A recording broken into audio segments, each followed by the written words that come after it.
Hi, I'm Matt. This is Joy from RX Bandits, and you're watching Under the Gun TV.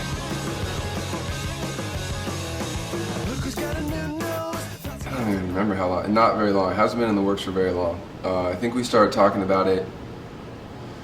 We might have talked about it a little bit in Brazil. We toured, did 4 shows in Brazil last summer.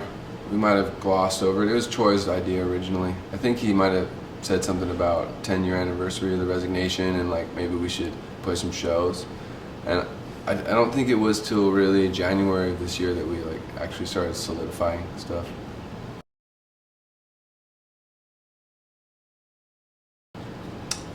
They were prior obligations that we had. We love playing there, and we have a lot of fans, and we didn't end up doing it in the run we intended on before, so we just had to fulfill those show obligations.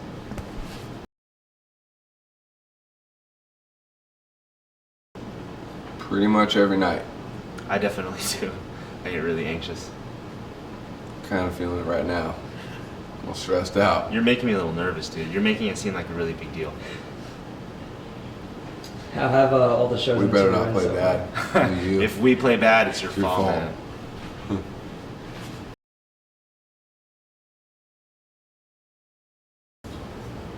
Yeah, it was pretty chaotic.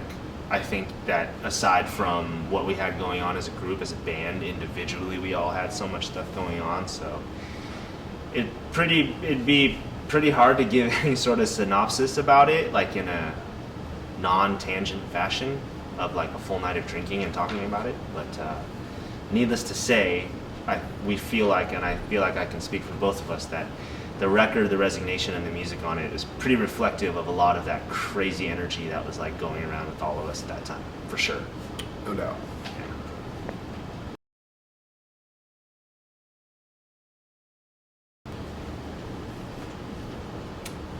It kind of goes both ways. Your question kind of answered most of itself. Like, that is the main difference. I don't think for me, the major differences are in less tangible ways. Like, it's really fun because there's no set list deliberation. It's behind the scenes, and you always know what's going to happen. It definitely has way more of a flow because a lot of the times, like, behind the scenes with our band, it's always like this rotating, not major, but like positive conflict about what we're going to play and how we're going to play it. Because at this point we have a lot of songs, and they're all pretty damn long. So, which one do you think fans respond best to of the two ways? Whatever one he kills it on. Pretty much. I don't know what that means really, but You lead singer, you big star. oh. Yeah, I don't know how it is. I'd have to be in the crowd watching us to know, but I like playing the album every night. I like playing albums every night. The Resignation, there was being 10 years ago, I sang a lot of stuff out of my range because I was pretty new to the whole recording experience, and so I just get super psyched and be like, I'm gonna throw this melody in here. I can hit that like 1 out of 10 times. Like I'm gonna just lay that down so that everyone expects me to sing that live for the rest of my life. And but it's cool because within, like, I'm discovering new things within that record by playing it over and over. Things I didn't even really know were there, or things I just forgot were there that I really dig. Emotionally relevant? I would say there's some basic themes that are definitely still emotionally relevant, but like Joy was saying earlier, there was like, especially, well, in most of our lives, there was an incredible amount of emotional flux, with the band getting bigger and just with different like relationships in our lives in general. And I feel like I would like to think that I have more emotional stasis at this point, being a grown-ass man, as opposed to being a young kid, So, did that answer the question? Yeah. It's like he doesn't know, you know what I mean? Like the songs that are like, just just tortured anguish. Like I'm not feeling tortured anguish anymore. But I still say, I'm just talking too much.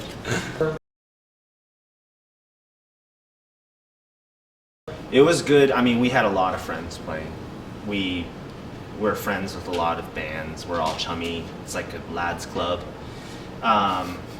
It was, literally like all of our friends were all on the main stage in a giant block, so we're all just standing around backstage hanging out. But honestly, it's really cool for us to we're that band that people are always like, whoa, that band still exists? Whoa, you're in that band? I saw you when I was 2 years old. And so for us to go to a place like that and still be relevant to people that pay attention, people that pay attention to music and go to shows, the fact that we've been able to remain relevant to the people that buy tickets and keep us a working, functioning band, it's really, really flattering and really nice, especially to go into that kind of setting and still have our fans go pay all that money to just watch us or a few other bands they liked, endure that kind of weather, that crappy sound or whatever that happened. And I mean, it's a huge, every band, whether they admit or not, has anxiety about people not liking them. If they didn't, they would stay in the garage and they would just rule their local bars. If you're trying to get out there and do anything, you can't lie to yourself. You have to kind of care to a certain degree. So to know that, have that approval and, play and have such a great reaction from our fans. And then we played early enough where we went and rode roller coasters afterwards because we were at Six Flags. So, I mean, it was a pretty crazy trip, but it was really cool. So, it was all intertwined. The fear of electrocution kind of salted the day. Yeah. That was a little worrisome. The whole getting shocked to death in a crappy part of New Jersey. I didn't want my life to end there. It's not where I envisioned my life ending.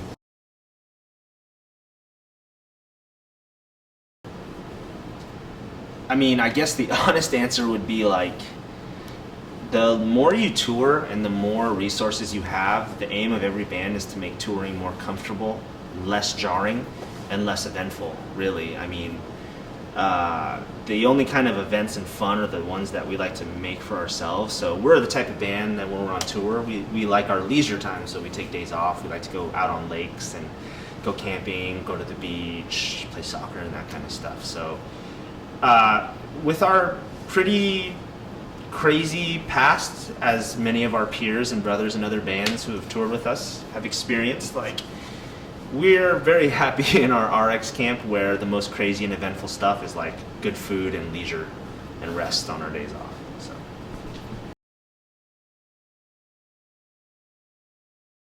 I'm putting out 2 records, an EP and a full length, and then I'm gonna be done with that whole thing. And Peace Out's currently in the middle of finishing our full-length record. We're going to be playing some shows in California in August, and we'll be doing some East Coast shows probably before the end of the year. What is it like writing heavier songs and having Vinny sing on them, contrasting to his solo stuff, which is more acoustic and laid back? It's fun.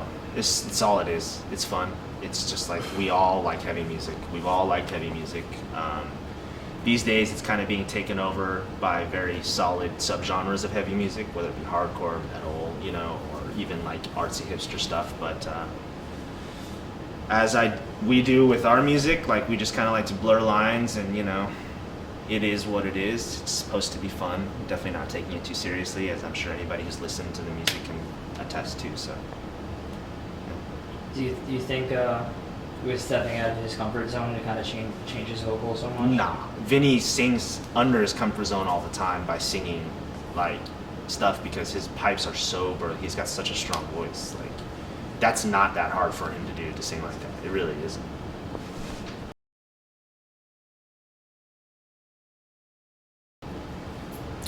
Well, initially I think it was our tendency to choose a bunch of more obscure bands that we love. But then we kind of settled on choosing some of the more poppy bands that we like. and mixing it with like for example, if we were going to do a full length of covers, we would do like 5, you know, kind of the poppy side of stuff that we like, and 5 that were obscure. But since we did an EP, I think it was like 2 and 3, right? Because I would consider, you know, Crimson, Fugazi, and Blonde Redhead are all relatively obscure. I mean, I don't think Fugazi's obscure on the East Coast, especially, but so yeah, that's how it came together. We threw around the ideas of a lot of other songs too. They just didn't make the cut. We almost did a Genesis song.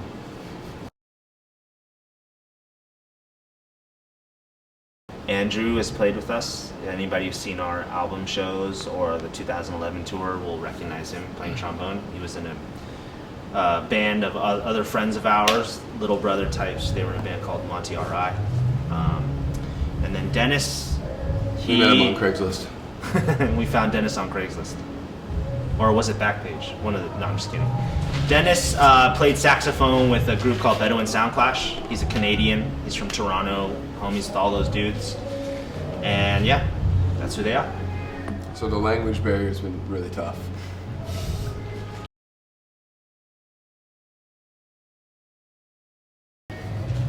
Yeah, I prefer making music. I love producing and helping facilitate other people's music because it's still a creative outlet for my style of producing, but I would like to remain a musician and a songwriter first and foremost. Yeah. Yes, Roger, who's our stage manager, is also an engineer and producer. He does more hardcore and like heavy records. He's done a few for Victory, Eulogy Records. He also plays in various hardcore bands, so.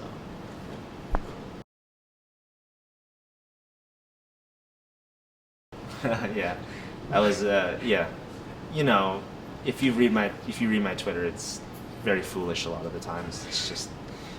But that one, he was serious on that. Brainery, yeah. It was LSD We've been planning vapor. this for Yeah. years, and we're very close. Yeah, LSD vapor covering a 10,000 square foot area. Just to make sure it's not the copyright. Yeah, that sounds good. It's out. Most expensive guitar effects pedal ever.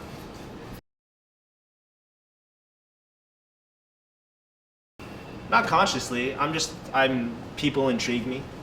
I like doing like social. I constantly am the person that's like toying with people, you know, so Twitter's a great way to do that. I just have fun with it, you know.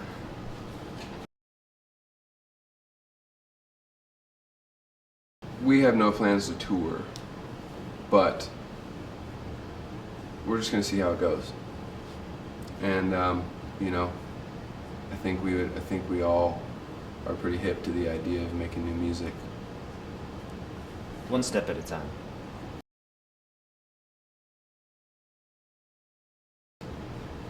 I think RX for us is, and I think I can speak for all of us because we've all had this conversation with each other, that it's a pretty special thing. We don't take it for granted. We don't take our energy together musically for granted one bit. And the amount that's reflected and projected back on us from our fans would remind us if we did forget, which we don't. So it's not even a thing, you know? Never really think about it. Like we just get stoked to play together again because we're like the best group of musicians that any of us can play with, you know? I can't find any better than these guys. Not that whatever we do outside is any lesser, but you know, it's just this. It's been so long and so much. We have a special thing. Yeah, it's a special thing. Yeah. When you guys initially got together, did you kind of like sit back and be like, holy shit, like there's this chemistry here, like it just kind of fell together? Yes. Yeah. It was very cool. For sure. It wasn't the same, but it was similar to how I felt like maybe years ago when we first started really melding and finding an identity, which was basically the Resignation was the first record that we wrote after finding that like kind of new identity, because the band was in flux with so many members because of the touring schedule. You know, people get turned out by tour, so people just, you know, were coming in the band, leaving the band, and but we found like a form of static reality in around like 2002, you know, so it kind of reminded me of that time, you know, a little bit, just playing together and being like, all right, you know.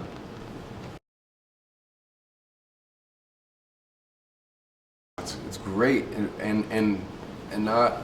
I mean, the crowd reaction is amazing. Like, there's no doubt about it. I try and soak that in, those moments. Like I really try and be present, you know. But It's hard. what's really cool is that back then, when the Resignation came out, we were playing all little punk rock venues. Like, that was our first headlining tour, 2003 ever. So we never got a chance to play it. I mean, with how a couple shows we got a chance, but we never really got the chance to play the record on a big professional sound system with, you know, this whole production with the projections. That's exactly it's like a whole other level because he's jamming with us. He's improvising that every night. It's just, this tour is exactly how we would have wanted to do it if we had the means and we'd been a big enough band then. And people hated on us when we put out the Resignation. Yeah, there was a like huge half the backlash band. against us. Yeah, they were just like, "What is this crap?" And That was the plan all along. yeah, and that's when we knew we were doing something right. Yeah. Because there was the few people that did like it felt really strongly about it, and then everybody else is like, "Bye bye."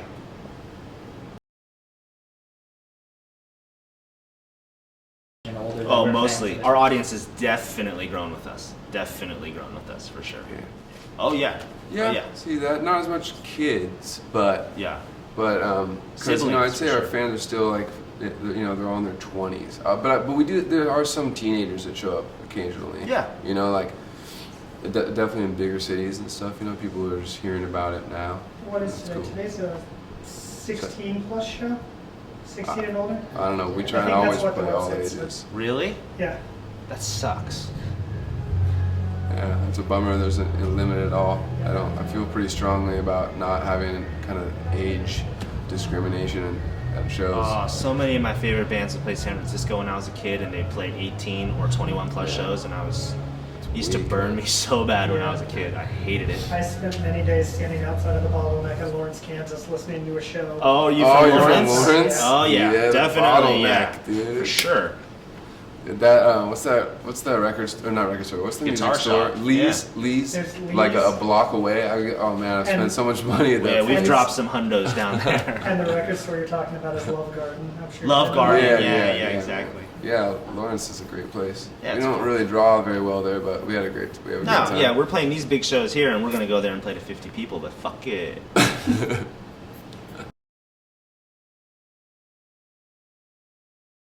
Yeah. Oh yeah. So we're very grateful and very lucky to have happened upon that. I think our music is very conducive to that type of person. I think we're those type of people.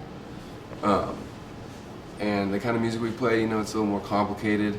So the sort of, I feel like when people get it, they appreciate, you know, the level that it's on. You know what I mean? I would go so far as to even say that we completely subsist off of that loyalty. We're not the band, like people who have liked music yeah. for a long time, Absolutely. they write us Absolutely. off, they don't give us a chance. They know us as that old RX Bandits, and that's fine. Like, I have no beef with that. I'm happy with everything that we have, but you know, it's that one by one, brick by brick, but it stays, you know, it's like this longevity thing. But you know, even with these meet and greets and things that we're having to evolve as a band too and step up our interaction with that now. You know, because it's hard for us when we were younger, when we first started getting bigger. We're very awkward still as people because we're more concerned with being musicians than characters.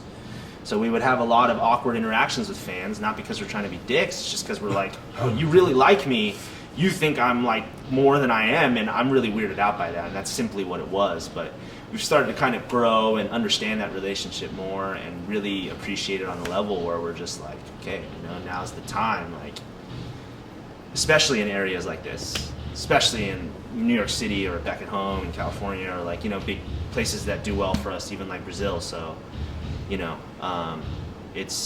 we would be nothing without the loyalty of the fans because we're not the type of band that's being pushed. We're not on radio like we always say.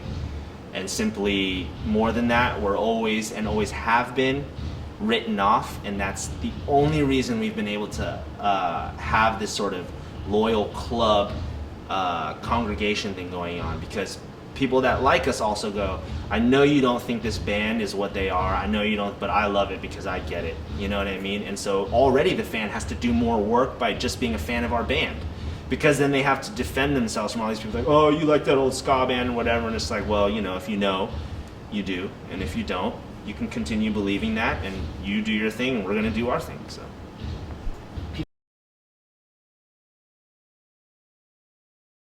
Yeah, I mean, I feel like we really need each other, and I say this about music business people and musicians, where it's like we need each other, but we're not the same. Fans and musicians need each other, but they're not the same, you know?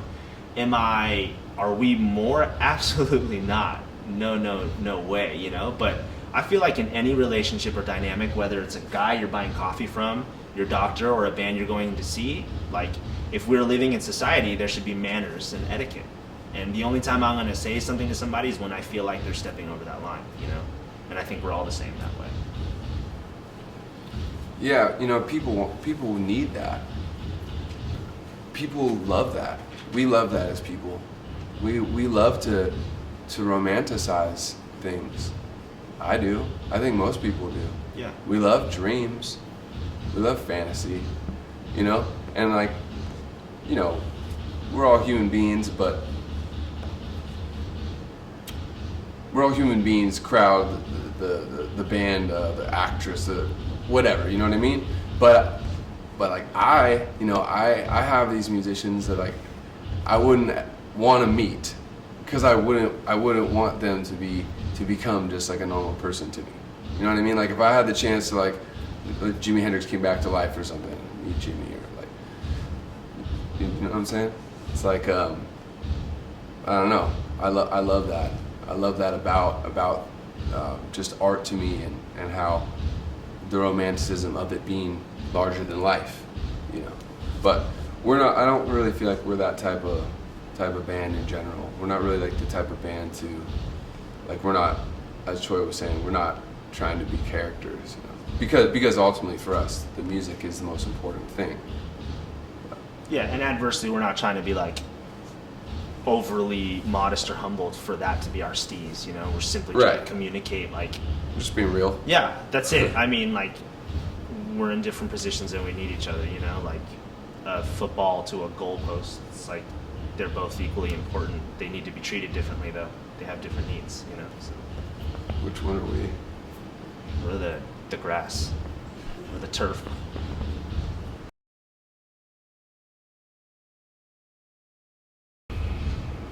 I don't know. I can't even remember the last time I was starstruck.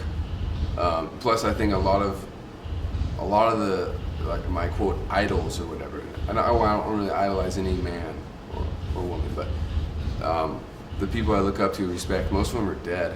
Most of the musicians, you know. I think maybe I kind of romanticize that time, you know, like 50s, 60s time, you know, like in music in general. But I mean, I would, as far as people I'd love to meet, I'd love to meet Jeff Emmerich. Is he still alive? I'd love to meet Andy Johns, Eddie Kramer. Eddie Kramer would be cool. Yeah. Yeah.